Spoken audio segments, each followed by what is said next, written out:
llevado cualquier elemento de convicción, cualquier elemento de prueba, todos los hechos y circunstancias pueden ser probados con la prueba que pueda ser aportada por las partes, siempre y cuando por supuesto cumplan con esos requisitos de formalidad, de forma, dentro de lo que es el proceso.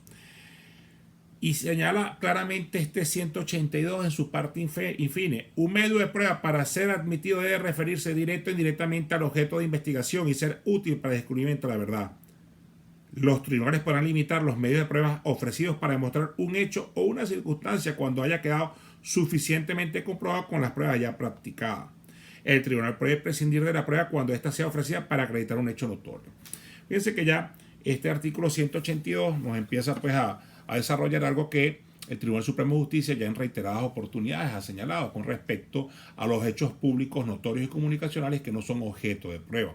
Como por supuesto tampoco serán objeto de prueba las negaciones.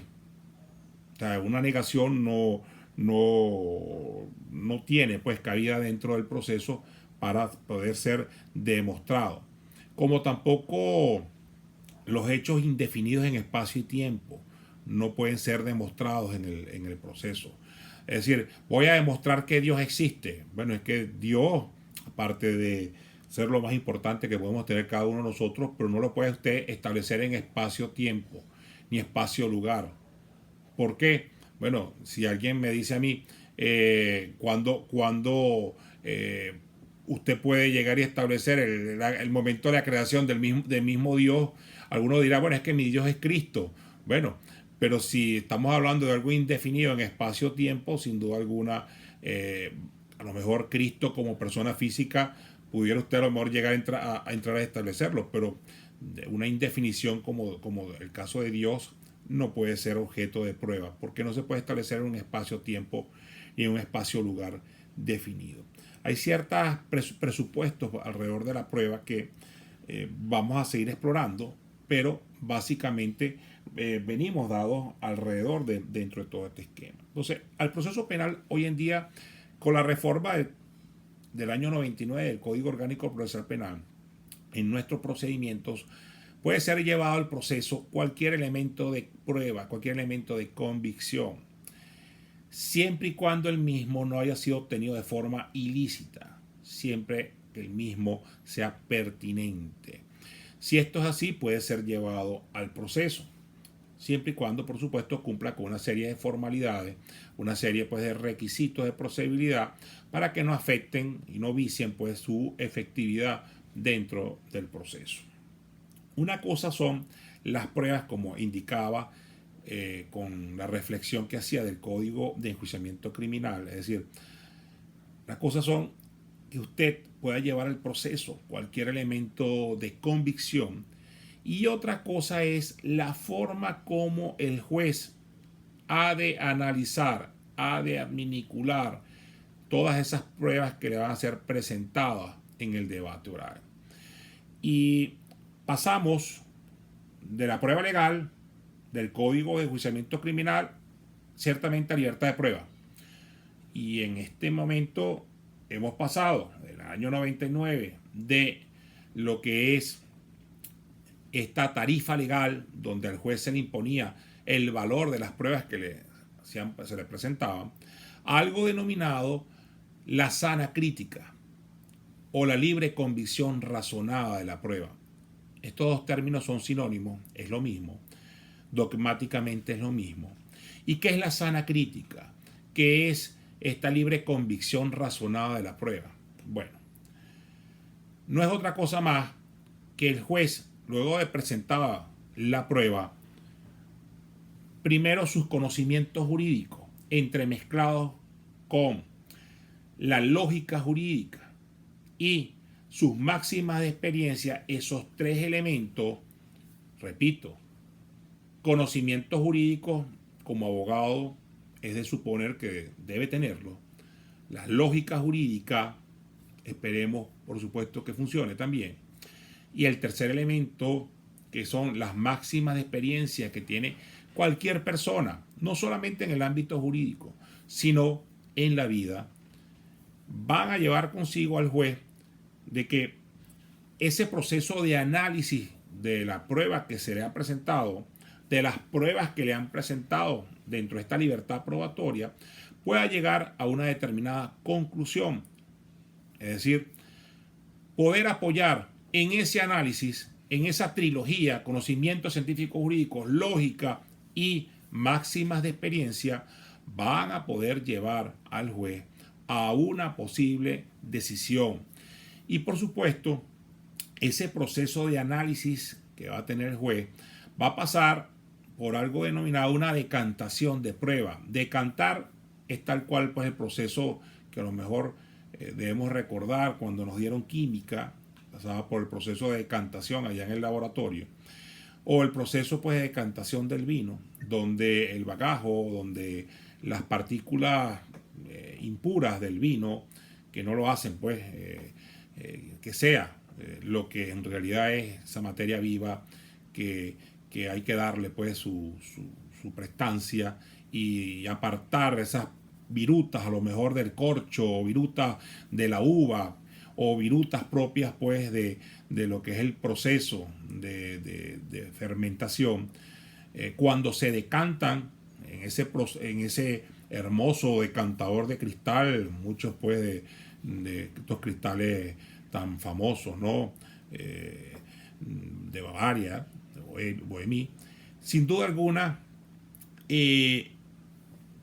dejan, y este es el proceso de decantación del juez, deja a un lado estos elementos que no le van a servir en su decisión, que no le van a servir para poder llegar a una determinada conclusión. Se aparta lo que no va a servir, lo que no sirve, y simplemente se deja la esencia, se deja lo que va a ser el fundamento de su decisión. Y es por eso que se dice que el juez de juicio debe motivar su fallo. A diferencia de lo que ocurría con el miembro del jurado o con el miembro del escabinado, los tribunales mixtos que existieron en nuestro país a partir del año 99 y después se eliminó lo que fue el escabino y lo que fue la figura del jurado, el juez, por ser un conocedor del derecho y por tener que aplicar, por supuesto, la lógica jurídica y este proceso de decantación, va a tener que llegar a una determinada conclusión debidamente razonada. Él debe decir qué lo motivó a él a llegar a una determinada conclusión, cuáles fueron las pruebas que él apreció para poder llegar a una determinada conclusión. Y en definitiva, volvemos después a un punto inicial. ¿Para qué sirven las pruebas? Otra cosa más que para probar. Sirven para otra cosa. Y el juez, en definitiva, a través de ese proceso, en el marco pues de lo que es el análisis de las pruebas, tiene que llegar a esa determinada conclusión, por supuesto, con el respeto dentro de lo que es esa actividad probatoria que tiene que realizar. Algunos de ustedes dirán, bueno, ¿y cuál es la diferencia entre la forma que tiene que analizar el juez las pruebas y la forma como las demás partes tienen que analizar las pruebas? Pero yo simplemente les debería indicar lo siguiente. Si el fiscal del Ministerio Público está investigando en la fase preparatoria, ¿para quién está investigando el fiscal del Ministerio Público? ¿Está investigando para él? Sí, probablemente, para él llegar a una determinada conclusión en su investigación inicial dentro del proceso. Pero el fiscal del Ministerio Público tiene que entender que esa investigación va a arrojar elementos para poder tener la certeza si va o no a presentar un acto conclusivo en contra del procesado, en contra del imputado, y que en definitiva esos medios conseguidos a lo largo de la investigación puedan ser ofrecidos para después ser evacuados en el debate oral. Ya nos vamos a dar cuenta que voy a ser aquí repetitivo, indicándole que los elementos de prueba dentro de lo que es el principio de inmediación de la prueba, que no es otra cosa más pues que el juez ininterrumpidamente tiene que estar in situ y presente en la evacuación de prueba, son en definitiva un ABC dentro del proceso. Es decir, el fiscal del Ministerio Público puede estar muy convencido de su actividad el órgano policial puede estar muy convencido de su actividad, pero en definitiva esto no es un proceso one way, es decir, no es una sola vía. Esto es un proceso en el cual existe alguien denominado que es el director del proceso, que es el juez. Y es en definitiva el juez quien va a decidir con las pruebas presentadas.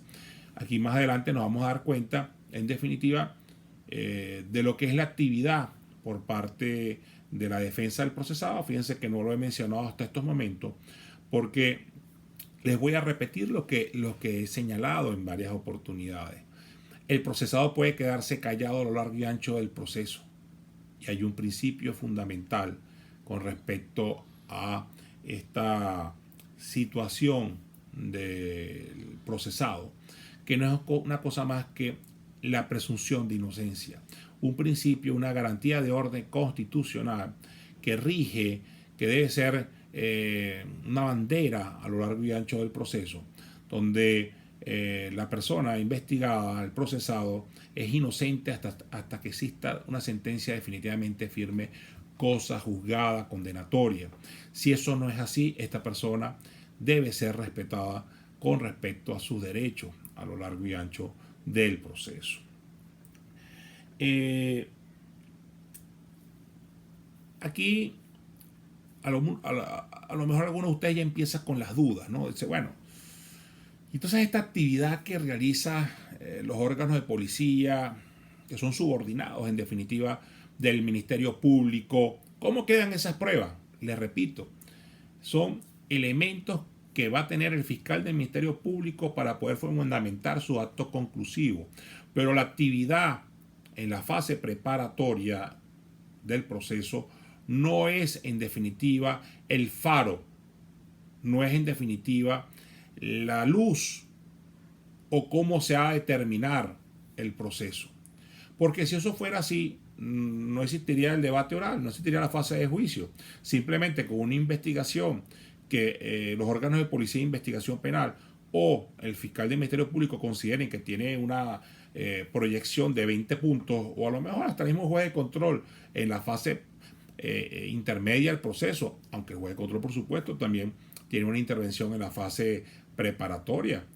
Si se le va a solicitar alguna práctica de alguna diligencia que haga falta, su buena pro, como pudiera ser una orden de allanamiento, o pudiera ser a lo mejor una medida cautelar de privación de libertad o sustitutiva, o una interceptación de línea telefónica. Vamos a decir, lo que son estas interlocutorias dentro de lo que son estas fases preparatorias, hasta la misma fase intermedia. Estos intervinientes pueden pensar lo que quieran, pero en definitiva el epicentro donde se va a desarrollar todo este bagaje alrededor de las pruebas no es otro más que el debate oral en la fase de juicio con un juez distinto que se denomina juez de juicio. Les recuerdo, en la fase preparatoria del proceso y en la fase intermedia del proceso transcurre alrededor de lo que es un juez denominado juez de control, y que en definitiva tiene unos objetivos muy puntuales, muy determinados.